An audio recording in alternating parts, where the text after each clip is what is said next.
할렐루야, 물 위에 던지는 빵, 물돈빵입니다. 기도하고 시작하겠습니다. 참 좋으신 하나님 아버지 감사합니다. 이 시간 창세기 13장부터 성경 말씀을 보고자 합니다. 우리 모두에게 보는 눈과 듣는 귀와 깨닫는 마음을 주시고 지금 우리가 하나님의 말씀 앞에 있음을 유념하며 그 말씀을 받고자 지키고자 하는 우리가 되게 해주세요. 친히 스승이 되어 주시사 말씀을 전하는 자의 입술을 주정하여 주시기를 간구하오며 예수님의 이름으로 기도드립니다. 아멘. 창세기 13장입니다. 아브라함이 애굽에서 그와 그의 아내와 모든 소유와 롯과 함께 네겝으로 올라가니 아브라함에게 가축과 은과 금이 풍부하였더라. 심한 기근으로 인하여 가나안 땅에 거하라고 말씀하신 하나님의 뜻과 달리 애굽으로 내려갔던 아브라함이었습니다. 그곳에서 애굽 땅 바로에게 아내를 빼앗길 뻔한 위기를 만났으나 하나님의 보호하심으로 재물을 얻어 무사히 빠져나올 수 있었죠. 3절 그가 네게브에서부터 길을 떠나 베델에 이르며 베델과 아이 사이 곧 전에 장막졌던 곳에 이르니 그가 처음으로 제단을 쌓은 곳이라 그가 거기서 여호와의 이름을 불렀더라. 그가 가나안 땅에 돌아와 다시 자리를 잡은 곳이 어디인가요? 창세기 12장 8절 거기서 베델 동쪽 산으로 옮겨 장막을 치니 서쪽은 베델이요 동쪽은 아이라. 그가 그곳에서 여호와께 제단을 쌓고 여호와의 이름을 부르더니 곧 전에 장막 쳤던 곳인 베델과 아이 사임을 볼 수가 있습니다. 12장에 아브라함 당시 그 땅에 처음 흉년이 들었음을 보면서 이는 우연이 아님 하나님께서 보여주시는 땅인 가나안 땅으로 갈 것과 그가 거할 때에 복을 주시겠다라는 말씀을 받음으로 그 땅에 거하는 것이 하나님의 뜻임을 아는 아브라함이 삶 가운데 어려움이 닥치면 어떻게 행하는지를 보고자 하시는 하나님의 테스트였음을 나누었었죠. 아브라함은 심한 기근으로 인하여 하나님의 뜻과 다르게 애굽으로 내려갔고 이는 결과적으로는 하나님의 테스트에 통과하지 못한 것이며 그로 인해 다시 제자리로 돌아왔음을 볼 수가 있습니다. 이전 시간에 신명기 8장 11절에서 16절의 말씀을 통하여서 하나님은 자녀에게 무턱대고 복을 주시기 이전에 저가 그 복을 받기에 합당한 자로 곧 복을 받아도 하나님을 잊어버리고 떠나는 일이 없도록 먼저 여러 훈련을 통하여 하나님에 대하여 알게 하심으로 낮아지게 하신 후에 복을 주심을 보셨는데요.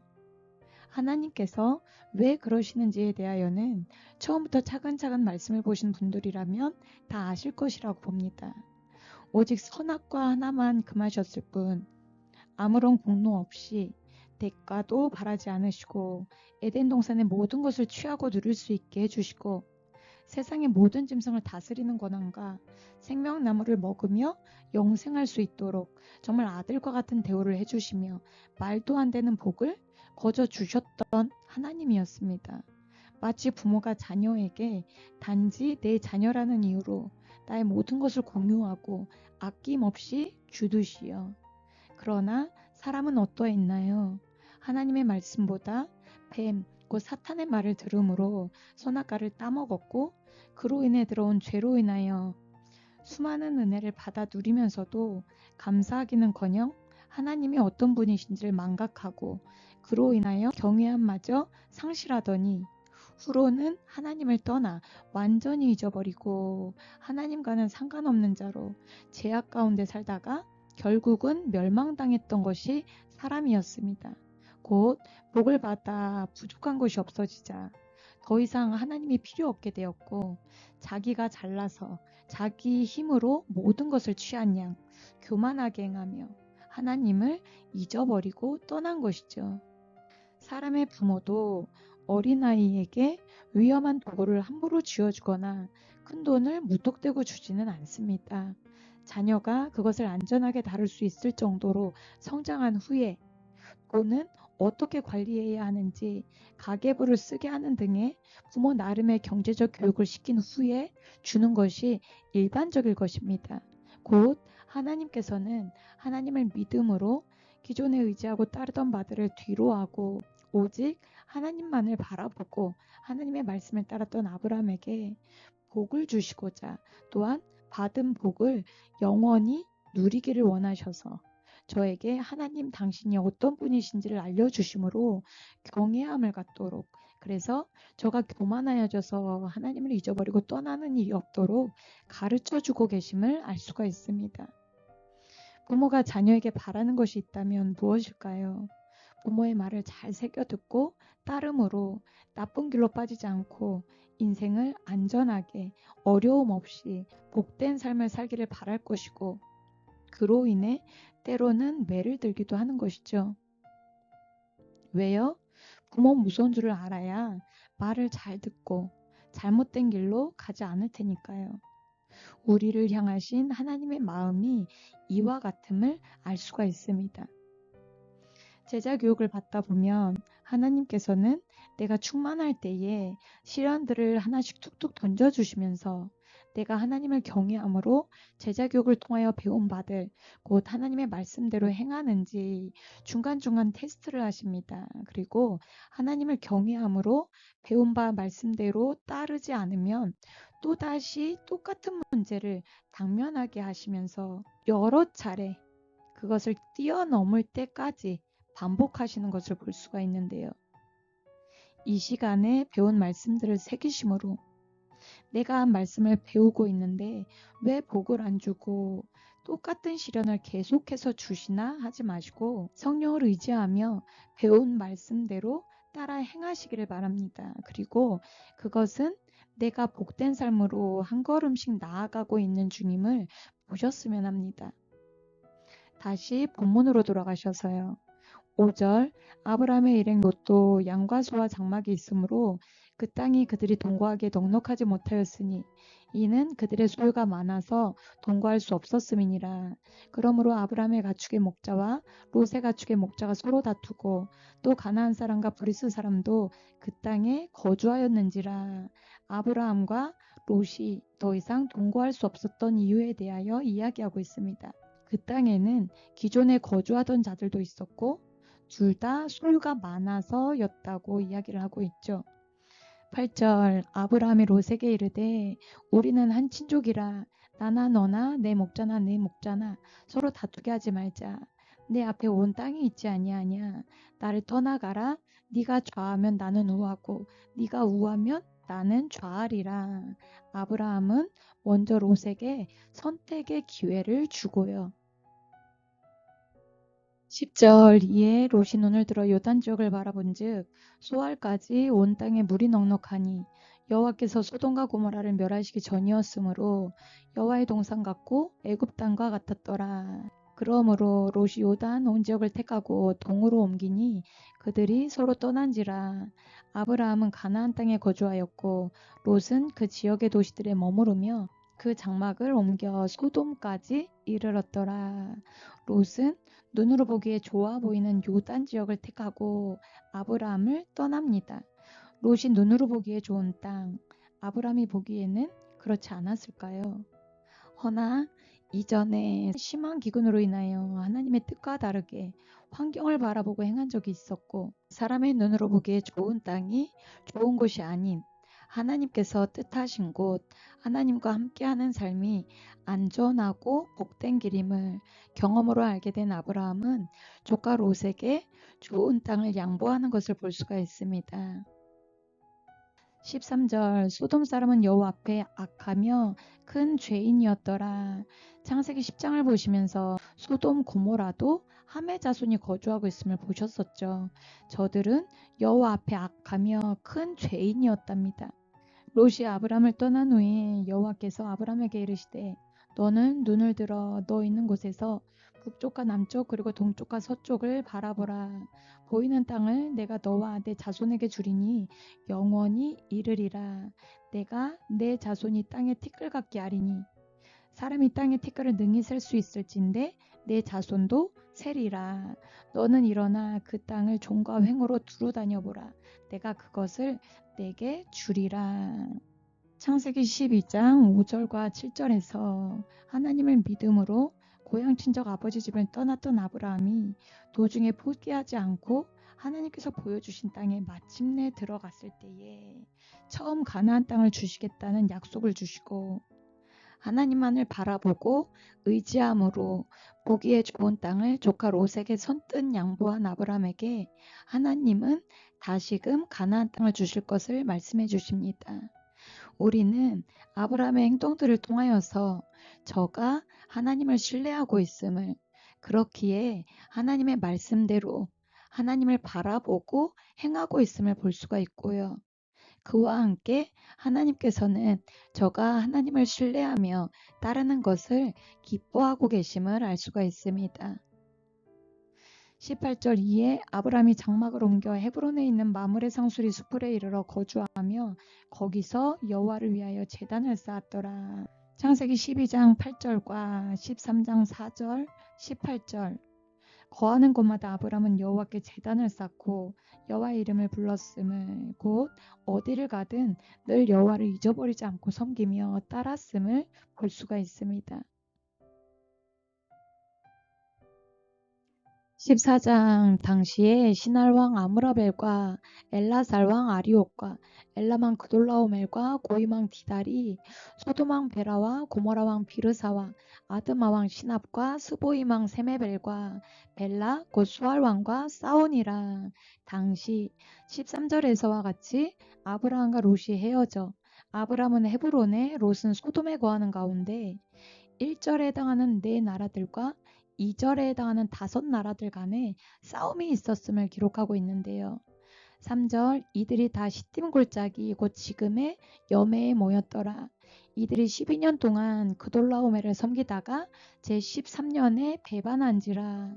2절에 해당하는 나라들은 여매 곧 사해 주변의 나라들로서 저들이 12년 동안 엘라만 그돌라오멜을 섬기다가 배반함으로 그돌라오멜이 동맹국들과 연합하여 저들을 쳐들어오므로 여매에 모두 모이게 되었음을 볼 수가 있습니다.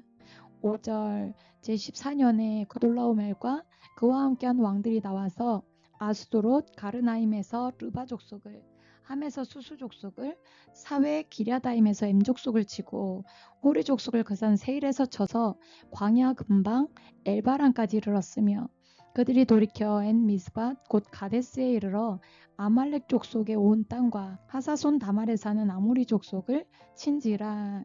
당시 가나안 땅에는 여러 족속들이 살고 있었음을 알 수가 있으며 정작 2절에 해당하는 나라들 외에 당시 가나안에 있던 다른 족속들까지도 이에 휘말려 피해를 입게 되었음을 볼 수가 있고요.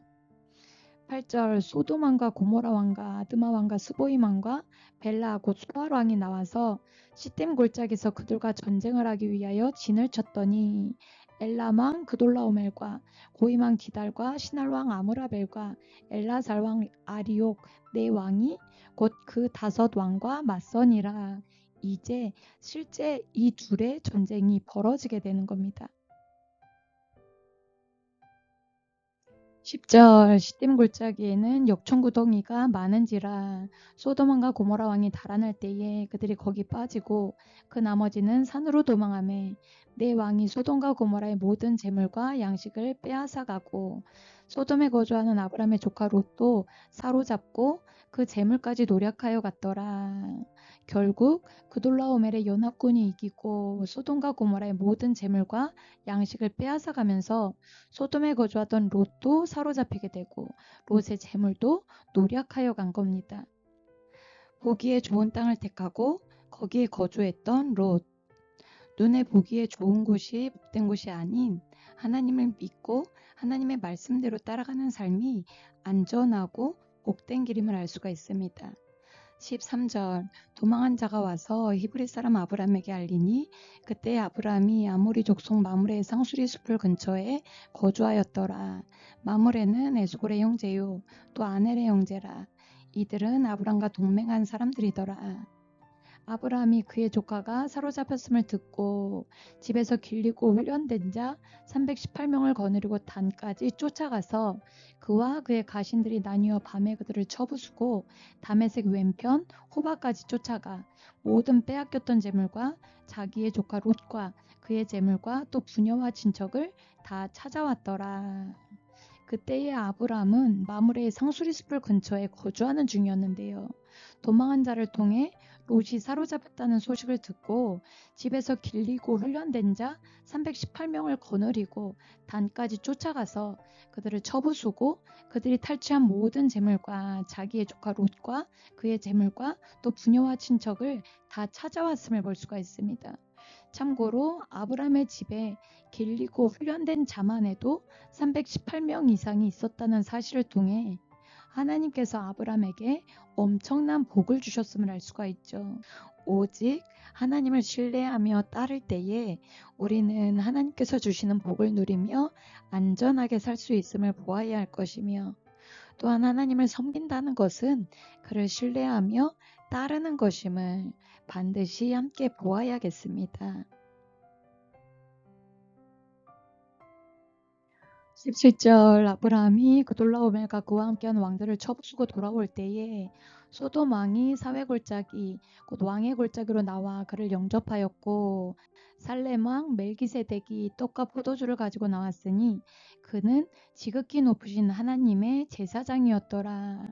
아브라함이 그돌라오멜과 그와 함께한 왕들을 쳐부수고 돌아오자 소돔 왕이 그를 영접하였고, 살렘 왕 멜기세덱이 떡과 포도주를 가지고 나왔는데요. 이 멜기세덱은 지극히 높으신 하나님의 제사장이었답니다. 왕이면서 제사장이었네요. 참고로 멜기세덱에 대하여 보시자면 저가 살렘 왕이라고 되어 있는데요.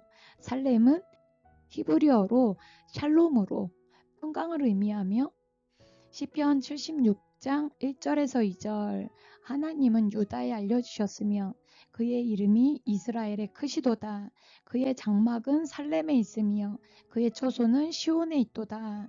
곧 당시 예루살렘의 왕이었음을 알 수가 있습니다. 후에 보시겠지만 이스라엘에는 왕과 제사장직이 분리되어 있었고, 제사장은 아무나 할 수 있는 것이 아닌 레위인 중에서도 아론의 자손들만이 세워질 수가 있는데요. 히브리서 7장 1절에서 3절 이 멜기세덱은 살렘 왕이요 지극히 높으신 하나님의 제사장이라. 여러 왕을 쳐서 죽이고 돌아오는 아브라함을 만나 복을 빈 자라. 아브라함이 모든 것의 10분의 1을 그에게 나누어 주니라. 그 이름을 해석하면 먼저는 의의 왕이요 그 다음은 살렘 왕이니 곧 평강의 왕이요 아버지도 없고 어머니도 없고 족보도 없고 시작한 날도 없고 생명의 끝도 없어 하나님의 아들과 닮아서 항상 제사장으로 있느니라. 당시 가나안 땅에 근원을 알 수 없으면서 왕이자 하나님의 제사장이었던 멜기세덱이라는 사람이 있었다라는 사실을 볼 수가 있고, 히브리서 6장 20절 그리로 앞서가신 예수께서 멜기세덱의 반차를 따라 영원히 대제사장이 되어 우리를 위하여 들어가셨느니라. 시편 110편 4절 여호와는 맹세하고 변하지 아니하시리라. 이르기를 너는 멜기세덱의 서열을 따라 영원한 제사장이라 하셨도다. 예수님을 멜기세덱의 반차, 서열을 따르는 영원한 제사장이라고 이야기하고 있죠. 그래서 이 멜기세덱을 예루살렘 왕이자 대제사장이신 예수 그리스도를 예표하는 인물로 보고 있습니다. 19절 그가 아브라함에게 축복하여 이르되 천지의 주제이시요 지극히 높으신 하나님이여 아브라함에게 복을 주시옵소서. 너의 대적을 내 손에 붙이신 지극히 높으신 하나님을 찬송할지로다 하매 아브라함이 그 얻은 것에서 10분의 1을 멜기세덱에게 주었더라. 멜기세덱은 아브라함에게 하나님의 이름으로 축복하며 아브라함을 승리케 하신 하나님을 찬송했고요.